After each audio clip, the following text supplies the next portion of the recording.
Hay algo de Federer que siempre me había engañado. Yo crecí viéndolo como si fuera el jugador más natural del mundo. El pelo perfecto, el revés perfecto, la camisa limpia y la cara tranquila todo el tiempo. Como si el tenis fuera algo fácil para él. Y por eso me sorprendió tanto leer esto. Federer dijo en una entrevista: pasé años quejándome, maldiciendo y lanzando mi raqueta antes de aprender a mantener la calma. Eso lo dijo él, no un rival, no un periodista, él. Y ahí se me cayó la idea que tenía de él, personalmente. Porque yo pensaba que Federer era tranquilo.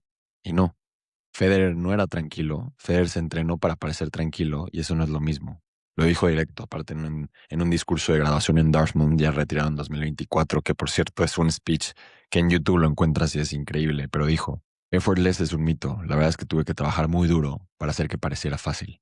Y esa palabra effortless, sin esfuerzo, usó su carrera entera para describirlo, y él la fue a desmentir en persona. Así que déjame contarte lo que encontré, porque debajo de esta calma había algo mucho más interesante, un sistema. Roger Federer nació el 8 de agosto de 1981 en Masilena, Suiza, con un padre suizo y una madre sudafricana, tenis en la familia desde antes de que él caminara básicamente. A los 3 años ya quería una raqueta, a los 4 ya encadenaba 20, 30 golpes seguidos. Uno de sus primeros entrenadores de hecho dijo que era el niño con más talento natural que había visto en 40 años dando clases. Y cuando empecé a hacer la investigación, ese es el Federer que yo esperaba encontrar. El niño prodigio, el talento natural, el Federer que parecía venir hecho de fábrica básicamente, y no. El niño era incontrolable, literal, rompía raquetas, lloraba de frustración. Cuando un rival le pegaba un buen golpe, le gritaba desde el otro lado de la red. Lo mejor es cómo lo describe él mismo. Yo era un pésimo perdedor, de verdad lo era. Tenía dos voces adentro, el diablo y el ángel. Y una no podía creer lo estúpida que era la otra.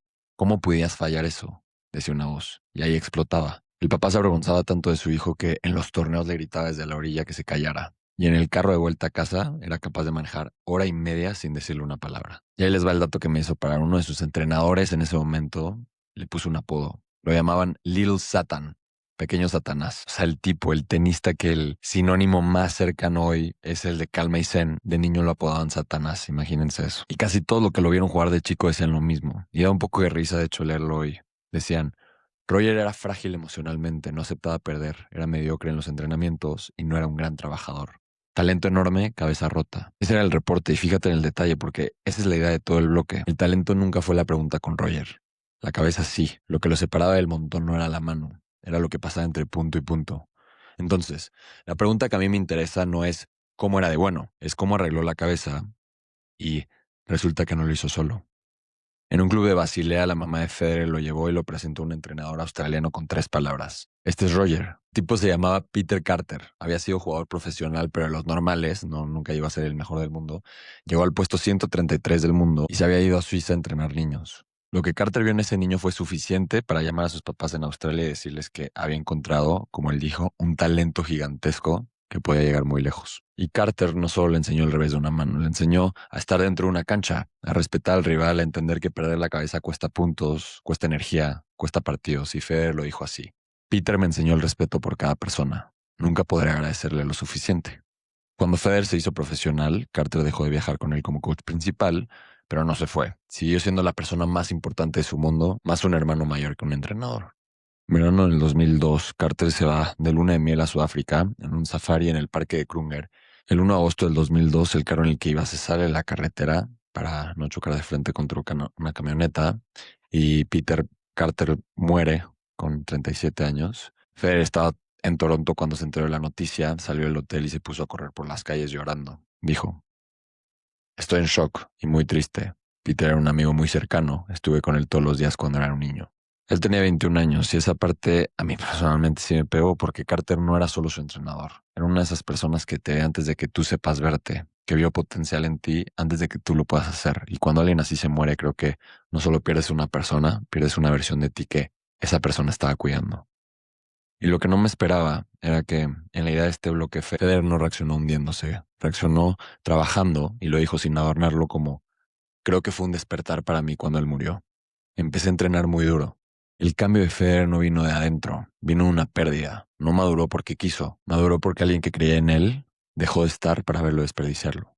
Un año después, en 2003, ganó su primer Grand Slam, Wimbledon, y sobre Carter dijo: era la persona que yo siempre quise hacer sentir orgulloso. Espero que lo haya visto desde algún lado. Ok, aquí es donde va la historia, donde la historia se pone buena de verdad, perdón. Porque yo pensaba que la calma de Federer era personalidad, como muchos de nosotros. Que unos nacen zen y otros no, como Nadal y otros que son un poco más reactivos. Roger fue algo que construyó, con ayuda y a propósito, y tuvo dos ingenieros, los dos raros. El primero fue un preparador físico llamado Pierre Paganini, mucho mayor que Federer, nunca jugó tenis en serio y cuando la gente lo describe, la palabra que sale una y otra vez es inusual. Paganini tenía una idea que casi nadie tenía en ese entonces. No entrenaba a Federer para ganar el próximo torneo o el próximo año, lo entrenaba para durar 20 años. Su frase esencial que lo describe es esta: tener potencial es una cosa, expresarlo en 70 partidos al año tras año, es otra. Y su obsesión no era solo el cuerpo, decía que tener las piernas frescas era vital, claramente, pero no más que tener la cabeza fresca. El segundo ingeniero llegó cuando Federer tenía 16, un coach mental, Christian Marcoli. Y para esta época no era tan común acercarte con 16 años a un psicólogo. Para muchos era un escándalo. Ir a un psicólogo del rendimiento se veía como una señal que estabas roto, básicamente. Federer lo hizo de todas formas. A los 16, que un tipo tan orgulloso como que el que era él en su momento, de su imagen, de lobo solitario, fuera a terapia deportiva tan joven, a mí me dice qué tan serio se lo estaba tomando el problema. O sea, habla de qué tanto quería mejorar en sus debilidades. Y aquí está la frase que para mí explica al Federer entero. Le preguntaron una vez cómo domó su carácter y fíjate cómo no dijo que lo eliminó. Se trataba de aprender a controlar las llamas, no de apagarlas, de convertirlas en un combustible que arde lento, en vez de una hoguera que te distrae. Y aquí está lo que me interesa de verdad. Federer no cambió porque alguien le dijo cálmate. Cambió porque diseñó un sistema para no depender de su estado de ánimo. Carter, Paganini, Marcoli no eran gente en su vida, eran las piezas de una máquina que lo sostenía cuando el ánimo fallaba. Porque el niño que rompía raquetas nunca se fue, la rabia seguía ahí. Por dentro, según él, la sangre le seguía hirviendo. Lo que cambió no fue el fuego, fue el sistema que le puso alrededor del fuego, a la gente con la que se apoyó y todo lo extra que estuvo alrededor de él. Y hubo un momento concreto en el que él decidió hacerlo. Empezó a verse en la televisión, rompiendo raquetas, le dio vergüenza y un día dijo: me di cuenta de que se veía estúpido y ridículo. No puedes portarte así. Entonces no cambió por un sermón. Cambió porque se vio de fuera y no le gustó. De todo lo que vi de él, no solo leí, vi un speech que tuvo que se los mencioné al principio en YouTube en Dartmouth, en una universidad, y esto es lo que más me gusta y no tiene que ver con ningún trofeo. A todos los graduados les preguntó algo un poco raro y dice: en mi carrera jugué 1526 partidos, gané casi el 80%. Y luego, ¿qué porcentaje de los puntos creen que gané? La respuesta, 54%. Entonces escucha o lee esto otra vez. El mejor tenista de su generación, quizás de la historia, perdió casi la mitad de los puntos que jugó. 46 de cada 100. Y aún así ganó 8 de cada 10 partidos. Y cuando lo vi, sí dije, ok, ¿cómo puede ser esto? Y creo que ahí entendí algo que aplica a casi todo, no solo al tenis. No gana el que comete menos errores, gana el que suelta el error más rápido. Él lo dijo así: cuando pierdes uno de cada 2 puntos en promedio, aprendes a no obsesionarte con cada golpe. Te dices, ok, hice doble falta, es solo un punto. Cuando estás jugando en ese punto tiene que ser lo más importante del mundo, pero cuando ya pasó, ya pasó. Y esta es la ventaja real de Federer, no el revés bonito. Esto, en un deporte donde un partido dura casi 5 horas y tienes cientos de puntos, sabes reiniciarte entre uno y el siguiente vale más que cualquier golpe. No es lo más vistoso, es lo más útil. También dijo que no jugaba contra el marcador de los demás, jugaba contra uno interno. Decía, la idea es probarte a ti mismo que puedes, no probárselo a otros. Uno de sus coaches más queridos en su juventud, que habíamos platicado, lo dijo mejor que nadie. No veía ninguna barrera cuando jugaba. Lo único que podía pararlo era su propia cabeza. Y le dije, trata de no ser tu propio enemigo, porque si no, esto se va a poner mucho más difícil. Y este de soltar rápido no solo se queda en los puntos, se lleva al juego.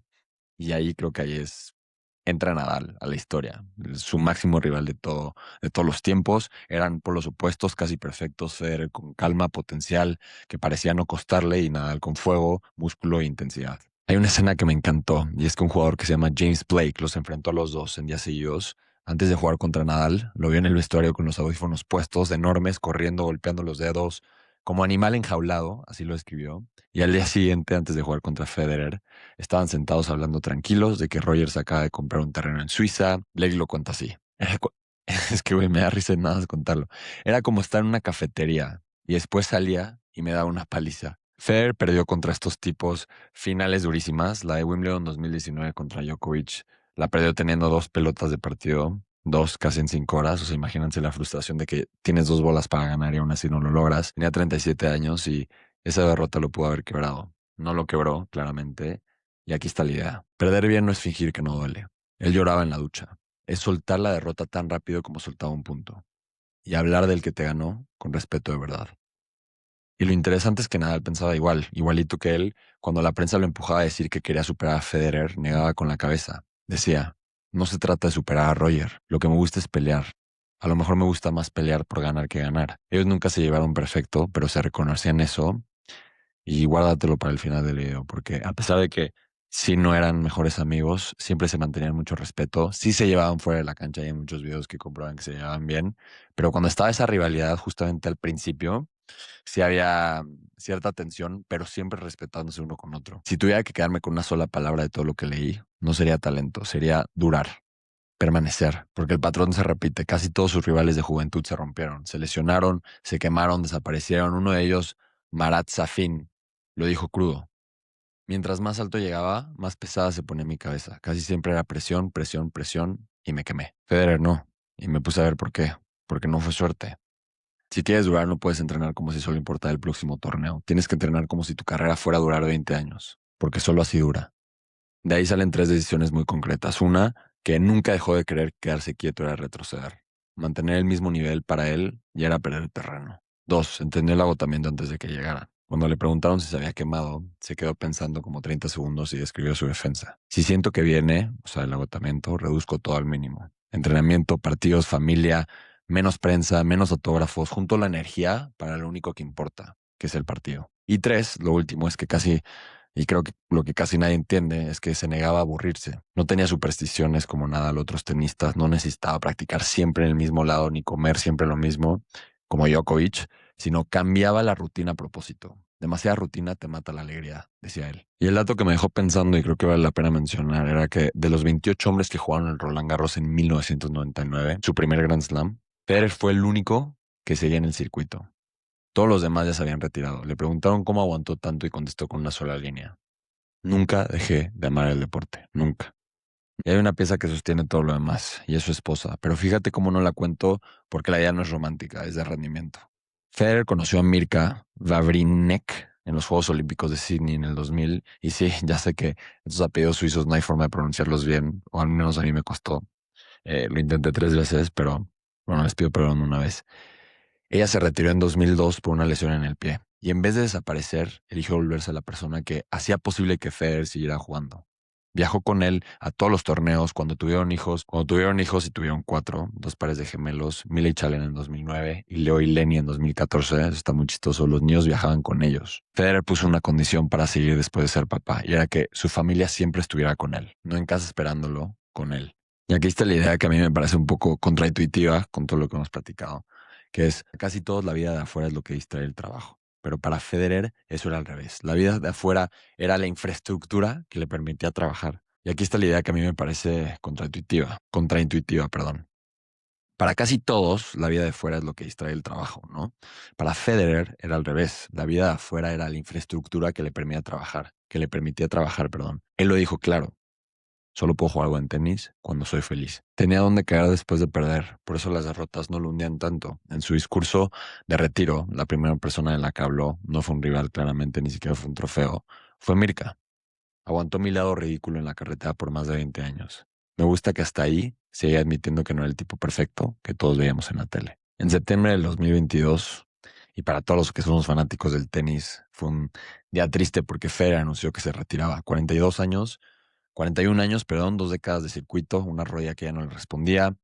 Él supo que era el momento y dijo, el tenis me trató con más generosidad de lo que jamás soñé. Ahora tengo que reconocer cuando es hora de terminar. Su último partido fue en la Laver Cup en dobles y su compañero fue nada más y nada menos, perdón, que Rafael Nadal. El mismo Nadal, el rival de toda la vida, y al final sentados juntos en una banca se agarraron de la mano y nada empezó a llorar. Fer también, yo también, el mundo también.